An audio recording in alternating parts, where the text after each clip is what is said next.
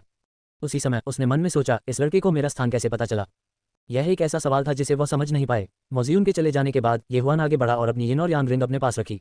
फिर उसने कहा, यदि तुम मरना नहीं चाहते तो अपनी आंखें बंद कर लो। मैं तुम्हें एक बफर एंटीडोट दूंगा। धन्यवाद। उद्धरण चिन्ह। लिनजू थोड़ा गुस्से में थी, लेकिन उसने फिर भी अपनी आंखें बंद कर लीं। फिर येहुआन ने कुछ औषधीय सामग्री निकाली और उन्हें दूर रखने से पहले थोड़ी देर के लिए उनके साथ खिलवाड़ किया। फिर उसने उन्हें भक्षण प्रणाली से एक गोली के बदले बदल दिया। ठीक है, आप आधे घंटे तक ठीक रहेंगे। येहुआन ने गोली फेंक दी। तुमने सचमुच मुझे जहर दे दिया। लिनजू को इस पर विश्वास नहीं हो रहा था। उसके पूर्व मंगेतर ने वास्तव में उसे जहर दिया। अब तुम मेरी मंगेतर नहीं हो। मुझे मत बताओ कि तुम्हें लगता है कि मैं तुम्हें डरा रहा हूँ। येहुआन ने ठंडे स्वर में खर्राटे लिए, फिर घूमकर चला गया। लिनजू ने उसे घूरकर देखा और उसका पीछा किया। इस बार येहुआन ने संकट को पूरी तरह से हल कर लिया था। इतना ही नहीं, बल्कि उसने बहुत सारी अच्छी चीजें भी अर्जित की थीं। लिनजू एयर की इंडस्पेशियल रिंग में सांसारिक हथियारों और लियुआन गोलियों के अलावा 2000 शीर्ष श्रेणी के क्रिस्टल और बहुत सारे खेती संसाधन भी थे। संप्रदाय नेता का शिष्य वास्तव में असाधारण था। वह निश्चित रूप से एक टाइकून था। लेकिन येहुआन ने उन्हें तुरंत नहीं खाया। वह जानता था कि ये चीजें उसे लेट मॉडल कोर क्षेत्र में घुसने में मदद नहीं कर सकती, इसलिए वह उन्हें अपने पास भी रख सकता है। हालांकि संकट का समाधान हो चुका था, फिर भी येहुआन ने अपनी यात्रा जारी रखी। आखिरकार उन्हें सुप्रीम एल्डर और अन्य लोगों से पहले सोअरिंग हेवन मैंशन में लौटना पड़ा। यदि वह नहीं करता तो सोंग सुइजिंग निश्चित रूप से चिंतित होता। उसकी गति बहुत तेज थी और मोजियुन के लिए यह कोई समस्या नहीं थी। लेकिन लिनजू एयर भी ऐसा नहीं कर सके। उसका कोर ओरिजिन लंबे समय तक उसके आंदोलन कौशल को बनाए नहीं रख सका। बिना किसी अन्य विकल्प के येहुआन आराम करने के लिए रुक गई और हर आधे घंटे में उसके लिए जहर विश्रण कर लिया। अंत में मोजियुन को झुंझलाहट महसूस होने लगी। संयोग से एक स्वर्गीय थंडर हॉक आकाश में गुजर रहा था, इसलिए वे हेवनली थंडर हॉक पर सवार हुए और सोअरिंग हेवन मैंशन के लिए वापस उड़ान भरी। Less than greater than. जब वे सोअरिंग स्काई मैंशन पहुंचे तो 10 दिन पहले ही बीत चुके थे। अंत में वे अभी भी एक कदम पीछे थे। सर्वोच्च बुजुर्ग जियांग लियू और अन्य को पहले ही वापस ला चुके थे। जब हेवनली थंडर हॉक उतरा तो पूरी सोअरिंग हेवन हवेली चौंक गई। जब सुप्रीम एल्डर जोहू यान और सोअरिंग हेवन मैंशन के संप्रदाय नेता लिन शी ने इसके बारे में सुना तो वे तुरंत उनका स्वागत करने के लिए बाहर आए। येहुआन, जब सुप्रीम एल्डर के पीछे चल रहे सोंग सुइजिंग ने उन्हें देखा तो वह तुरंत आगे बढ़ी और येहुआन को गले लगा लिया। मूर्ख लड़की, तुम क्यों रो रही हो? येहुआन ने तुरंत धीमी आवाज में उसे सांत्वना दी। सोंग सुइजिंग ने अचानक अपने हाथ छोड़ दिए। उसने अपनी बड़ी आंखें झपकाईं और कहा, मैं रो नहीं रही हूँ। ओह, येहुआन को थोड़ा अजीब लगा। जब लिनजू ने सोंग सुइजिंग को देखा तो उसने अवचेतन रूप से भौहें सिकोड़ लीं। क्रीक। बांस का दरवाजा चरमराया और धीरे धीरे खुला। जियांग जियाओफान बांस की इमारत से बाहर चला गया। आसपास के क्रिस्टल थोड़े धुंधले थे और गहरे लाल रंग का उत्सर्जन करते थे। इस गहरे भूमिगत स्थान में क्रिस्टल ने बाहरी दुनिया के सूर्योदय और सूर्यास्त का अनुकरण किया, जो काफी जादुई था। जियांग जियाओफान झरने के किनारे तक चला गया और स्पष्ट झरने के प्रवाह को देखा। जलवाष्प के साथ मिश्रित आध्यात्मिक ऊर्जा के निशान आसपास के वातावरण में व्याप्त हो गए। जियांग जियाओफान फूट फूट कर मुस्कुराने से खुद को नहीं रोक सका। बाहरी दुनिया ने आध्यात्मिक ऊर्जा और आध्यात्मिक नसों के लिए लड़ाई लड़ी। 1000 साल की उथल पुथल के बाद होलिंग हेवन सिटी के 4 प्रमुख संप्रदाय अस्तित्व में आए। तथाकथित स्पिरिट नसें इस आधे फुट चौड़ी धारा जितनी उपजाऊ भी नहीं थीं। ग्रीन ड्रैगन वंश के अलावा लॉन्ग और बाई परिवार 1000 वर्षों तक उत्तरी सीमा पर खड़े रहने में सक्षम होने का कारण तियानक्यू पर्वत पर कब्जा करने वाले लॉन्ग और बाई परिवार भी थे। केवल यही आध्यात्मिक ऊर्जा और हर साल दोनों परिवारों को भेजे जाने वाले खेती विशेषज्ञ, यदि वे उत्तरी सीमा पर हावी नहीं हो सकते तो उन्हें अब और आसपास नहीं रहना चाहिए। भावना ऊर्जा को लगातार बाहर निकलते हुए महसूस करते हुए जियांग जियाओफान नकली पहाड़ के चारों ओर चला गया और पीछे आ गया। नकली पहाड़ की पीठ बड़ी संख्या में लताओं से ढकी हुई थी। जाहिर सी बात थी कि यहाँ कई सालों से कोई नहीं था। हालांकि जियांग जियाओफान स्पष्ट रूप से एक विशेष शक्ति महसूस कर सकता था। वह इसे स्पष्ट रूप से समझा नहीं सका, लेकिन उसे बस यही लगा कि इस नकली पहाड़ को कुछ छिपाना चाहिए। तीसरे स्तर पर आते ही उन्हें यह शक्ति तुरंत महसूस हुई। हालांकि वह लॉन्गशी को बचाने की जल्दी में था और उसने इसके बारे में ज्यादा नहीं सोचा। अब यदि वह ड्रैगन नस के करीब जाना चाहता था तो उसे नीचे जाना जारी रखना होगा। लॉन्ग फैमिली ने इस स्थान पर 1000 वर्षों से अधिक समय तक कब्जा किया था। ड्रैगन नस की आत्मा ऊर्जा का उनका विकास निश्चित रूप से इस तीसरे स्तर तक सीमित नहीं था। इसलिए जियांग जियाओफान लगभग निश्चित था कि इस नकली पहाड़ के बारे में कुछ अज्ञात था। उसने लताओं और खरपतवारों की परतों को एक तरफ धकेल दिया और वास्तव में नकली पहाड़ के पीछे एक गुप्त दरवाजा पाया। चट्टानों में 2 मीटर लंबा और 1 मीटर चौड़ा पत्थर का दरवाजा था।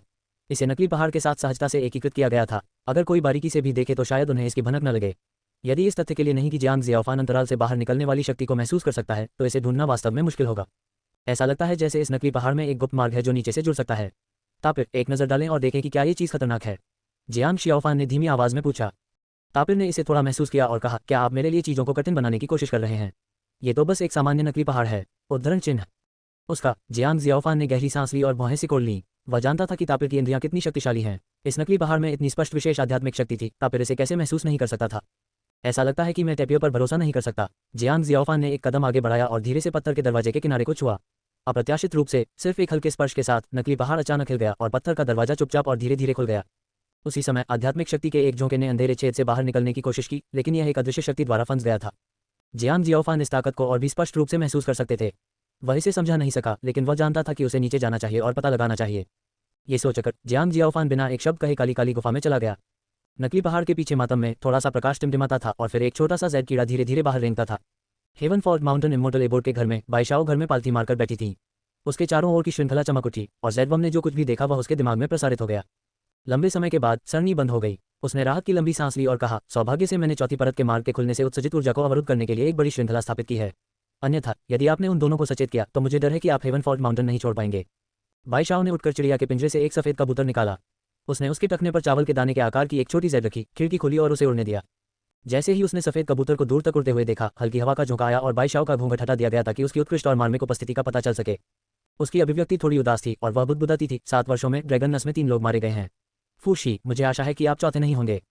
अल्पिराम अल्पिराम थर्ड। एक नर्म ध्वनि के साथ जियांग जियाओफान जमीन पर उतरा। उसके पैर थोड़े धनुषाकार थे, जिससे लैंडिंग का प्रभाव कम हो गया। लानत है, किसने सोचा होगा कि इस पिच ब्लैक होल में 1000 मीटर से अधिक गहरी बूंद थी। वह सीधे जमीन पर उतरा। सौभाग्य से जियांग जियाओफान पृथ्वी मार्शल आर्ट क्षेत्र में था और हवा में उड़ सकता था, अन्यथा वह मांस के पेस्ट में टूट जाता और पूरी लाश के बिना मर जाता। लेकिन जाहिर है वह आने के लिए सही था, क्योंकि उसके चारों ओर आध्यात्मिक ऊर्जा तीसरे स्तर की तुलना में 1000 गुना सघन थी। जियांग जियाओफान को पता था कि ड्रैगन नस को उसके ठीक सामने कहा जा सकता है, अन्यथा इतनी मजबूत आध्यात्मिक शक्ति नहीं होगी। कहने की जरूरत नहीं है, मोटी शक्ति ने जियांग जियाओफान के शरीर को लगभग विस्फोट कर दिया। यदि आत्मा को भस्म करने वाला पत्थर अधिकांश आध्यात्मिक शक्ति को अवशोषित नहीं करता और तापिर अपने हृदय मध्याह्न रेखा की रक्षा नहीं करता तो वह फट जाता और मर जाता। इसमें कोई आश्चर्य नहीं कि खेती का स्थान केवल तीसरे स्तर तक ही खुला। वास्तव में कृषकों के लिए आगे जाना बहुत कठिन था। जियांग जियाओफान मोटी आध्यात्मिक शक्ति से घिरा हुआ था, जैसे कि वह एक चिपचिपे तरल में चल रहा हो, और उसकी हरकतें थोड़ी धीमी हो गईं। उसके सामने एक लंबी और पतली सुरंग थी जिसका सिरा दमक रहा था। जियांग जियाओफान धीरे धीरे एकमात्र रास्ते की ओर चला। जब वह गुफा के प्रवेश द्वार तक चला गया तो प्रकाश की एक किरण चमक उठी। जियांग जियाओफान ने रोशनी रोकने के लिए अपना हाथ उठाया और अपनी आंखें तिरछी कर लीं। उसे ढलने में बहुत समय लगा। उसने हाथ नीचे किया तो सामने का मंजर देखते ही देखते दंग रह गया। उसके सामने एक विशाल नीली ड्रैगन नस थी। ये ड्रैगन नस नीले क्रिस्टल से बनी थी। इसे देखते हुए ये सैकड़ों मीटर लंबा था। यह एक वास्तविक 3 पंजे वाला दिव्य ड्रैगन था, सिवाय इसके कि इसका सिर थोड़ा बड़ा था। ताकतवर दिखने के अलावा ये थोड़ा प्यारा लग रहा था। हालांकि यह क्रिस्टल से बनी ड्रैगन नस थी, शायद हजारों या दसियों हजार वर्षों के कारण ये ड्रैगन नस बहुत सजीव थी और इसमें थोड़ी सी आत्मा थी। यदि उसे यकीन नहीं था कि यह चीज़ मर चुकी है तो जियांग जियाओफान वास्तव में सोचेगा कि यह एक सोता हुआ विशाल ड्रैगन था। लेकिन ये सबसे महत्वपूर्ण बात नहीं थी। सबसे खास बात यह थी कि ड्रैगन के सिरहाने 2 युवक खड़े थे। ऐसा लग रहा था कि वे जियांग जियाओफान से कुछ ही साल बड़े हैं, लेकिन उनमें जो ऊर्जा झलक रही थी उसने जियांग जियाओफान को चौंका दिया। यह अजीब ऊर्जा थी जो उसे नकली पहाड़ के बाहर से महसूस हुई। लेकिन इस समय वे दोनों जीवित नहीं थे, वे लाशों की तरह थे। ड्रैगन नस के बगल में सीधे खड़े थे और उनका एक हाथ ड्रैगन नस पर था। उन्होंने जो ऊर्जा उत्सर्जित की वह ड्रैगन वेन की आध्यात्मिक शक्ति के समान नहीं थी। सटीक होने के लिए ये था भगवान। इस समय जल देवता अचानक जियांग जियाओफान के मन में चिल्लाया। इससे जियांग जियाओफान को झटका लगा और वह लगभग उछल पड़ा। लेकिन जियांग जियाओफान ने शिकायत नहीं की, क्योंकि वह इन 2 शब्दों से बहुत आकर्षित थे। वरिष्ठ जल देवता, आपने अभी क्या कहा? भगवान। जियांग जियाओफान के दिमाग में एक साहसिक अनुमान दिखाई दिया। क्या ऐसा हो सकता है कि ये दोनों लोग सृष्टि के ईश्वर के पुनर्जन्म भी हों और ड्रैगन नस को खोजने आए हों? उनके हाव भाव और हरकतों को देखकर ऐसा लग रहा था कि उन्होंने यहाँ आकर ड्रैगन वेन को जियांग जियाओफान की तरह पीस लिया है। उसके बाद इस समय उनका जीवन तय हो गया और कोई भविष्य नहीं था। ये सोचकर जियांग जियाओफान कुछ कदम पीछे हटने से खुद को नहीं रोक सका। इस समय जलदेवता ने कहा, इन दोनों लोगों को भी सृष्टि के ईश्वरत्व का ईश्वर विरासत में मिला, लेकिन उनके दिमाग को ड्रैगन नस ने छीन लिया और वे यहीं मर गए। आह! जियांग शियाओफान ने कांपती आवाज में कहा, अरे, ड्रैगन नस इतनी शक्तिशाली है, गॉड हेड्स वाले 2 कृषक मर चुके हैं, तो फिर क्या मेरा यहाँ आना आत्महत्या नहीं है? उद्धरण चिन्ह। किसी को पता होना चाहिए कि जो लोग स्वर्ग स्पैरो माउंटेन अमर निवास में आ सकते थे, वे मूल रूप से कृषक थे जिन्होंने कुछ स्तर की खेती हासिल की थी। यहाँ आने में सक्षम होने के लिए उन्हें तीसरे स्तर तक पहुंचने में सक्षम होना चाहिए। अगर जियांग जियाओफान ने कहा कि वह घबरा नहीं रहा है, तो वह झूठ बोल रहा होगा। जियांग जियाओफान मुस्कुराया, ठीक है, मुझे अभी भी कुछ करना है, मैं पहले जा रहा हूँ। इसके साथ ही जियांग जियाओफान जाने के लिए मुड़ गया। इस समय एक नीली रोशनी ने अचानक आसपास के वातावरण को ढक दिया और सुरंग सीधे अवरुद्ध हो गई। इस शक्तिशाली ऊर्जा को महसूस करते हुए जियांग जियाओफान को पता था कि जबरदस्ती अंदर आना अच्छा नहीं होगा। आखिरकार ये ड्रैगन नस थी और इस ड्रैगन नस में चेतना थी, अन्यथा यह उसे क्यों रोकेगा? इस स्थिति का सामना करते हुए जियांग जियाओफान जिस एकमात्र व्यक्ति पर भरोसा कर सकता था वह कोई और नहीं बल्कि जलदेवता था। वरिष्ठ जल गहराई, हमें क्या करना चाहिए? 3 साल से भी कम समय में आएगी आफत, आपको मेरी मदद करनी होगी, जियांग जियाओफान ने जल्दी से कहा। हालांकि जलदेवता ने धीरे से आह भरी और कहा, ड्रैगन वेन एक ऐसी वस्तु है जिसका कोई मालिक नहीं है, कोई भी इसका उपयोग कर सकता है। इस वजह से आप लोग स्वर्ग गौरय पर्वत पर खेती कर सकते हैं। हालांकि मैंने चेतना वाली ड्रैगन नस के बारे में कभी नहीं सुना। ऐसा इसलिए होना चाहिए क्योंकि आपके पास पर्याप्त विश्वास नहीं है, इसलिए आपकी चेतना ड्रैगन नस द्वारा निगल ली गई थी। बच्चे, अपना मन शांत करो और उससे लड़ो। आखिर क्या ये सचमुच है? जियांग जियाओफान लहरा रहा था, ड्रैगन नस के साथ इसे लड़ो। वह शायद शौचालय में लालटेन जलाकर मौत की तलाश में था। यदि आप यहाँ अपना समय बर्बाद करने को तैयार हैं तो हमेशा यहीं रहें। यदि आप जीवित छोड़ना चाहते हैं तो आपको इससे लड़ना होगा, जलदेवता ने धीमी आवाज में कहा। वह अपनी उम्मीदों पर खरा नहीं उतरने के कारण जियांग जियाओफान से नाराज थे। उसका लहजा ऐसा लग रहा था जैसे वह अपने दांत पीस रहा हो। जियांग जियाओफान के पास अभी भी जीने के लिए कई साल थे। अगर उसे यहीं मरने के लिए कहा जाता तो वह निश्चित रूप से इसे स्वीकार नहीं करता। हालांकि वह या तो कुछ दशकों तक यहीं मर सकता था या ड्रैगन वेन से लड़ सकता था और जीवित रहने के अवसर के लिए लड़ सकता था। ये सोचकर जियांग शियाओफान ने धीरे से अपनी पीठ सीधी कर ली। उसने अपनी मूर्ति भींच ली और जोर से सिर हिलाया, धिक्कार है, इससे लड़ो।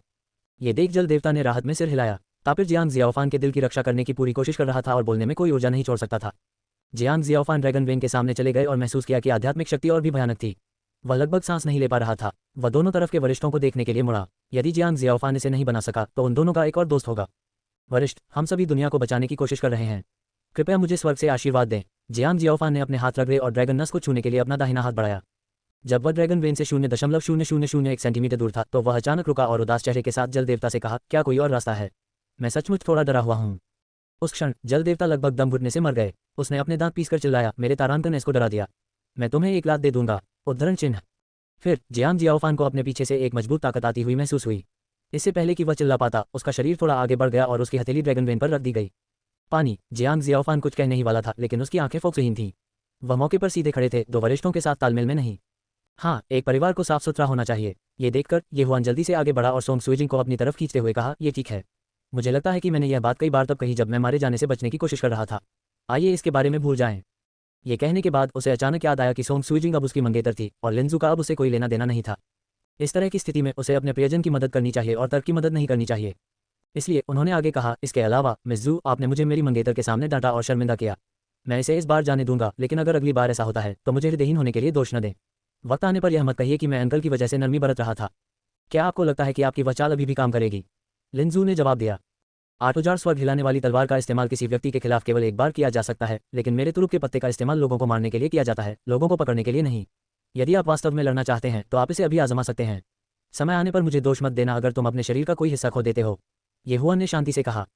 8000 स्वर्ग हिलाने वाली तलवार के ध्वनि उछाल का उपयोग केवल एक बार किया जा सकता था, दूसरी बार प्रतिद्वंद्वी पहरे पर होगा। हालांकि अपनी असाधारण गति से वह लिंजू को कई बार आधा कर सका। यदि उन्होंने 8 डेसोलेशन विंकिलिंग फॉर्मेशन को जोड़ा होता तो लिंजू की कई बार मृत्यु हो गई होती। हम जल्दी बाहर आओ, मैं बस आप दोनों का इंतजार कर रहा हूँ। लिंजू, एयर का चेहरा काला पड़ गया क्योंकि वह घूमकर चली गई। क्या आपको नहीं लगता कि आप अपने शब्दों में बहुत आगे बढ़ गए हैं? सोंग सुइजिंग ने जाते समय लिंजू की पीठ की ओर देखा और पूछने से खुद को नहीं रोक सका। जब मैं किसी काम का नहीं था, जब मैं निराश था तो उसने मेरी पिटाई कर दी। मैं बहुत प्रतिशोधी हूँ। सबसे महत्वपूर्ण बात, उसने आपको नजरअंदाज कर दिया। अब जब तुम मेरी मंगेतर हो तो मैं निश्चित रूप से इसे बर्दाश्त नहीं कर सकती, ये हुआन ने समझाया। ये सुनने के बाद सोंग सुइजिंग बहुत खुश हुए। उसने ये हुआन के चेहरे पर जोर से चोंच मारी। ठीक है, हमें अपनी महिलाओं के मामले खुद ही निपटाने चाहिए। जब आसपास लोग हों तो आपको उसका कोई चेहरा छोड़ देना चाहिए। उद्धरण चिन्ह। सोंग सुइजिंग ने बोलना समाप्त करने के बाद ये हुआन की बांह पकड़ ली और चली गई। पहले वह इसकी घोषणा करने में बहुत शर्माती थी, लेकिन अब उसे डर था कि पूरी दुनिया को पता नहीं चलेगा कि ये हुआन उसकी मंगेतर थी। ये हुआन ने मन में सोचा, ईर्ष्यालु महिलाएं बहुत डरावनी होती हैं। सौभाग्य से लिंजू और मेरा एक दूसरे से कोई लेना देना नहीं है, अन्यथा हमारे बीच वास्तव में लड़ाई होती। उद्धरण चिन्ह।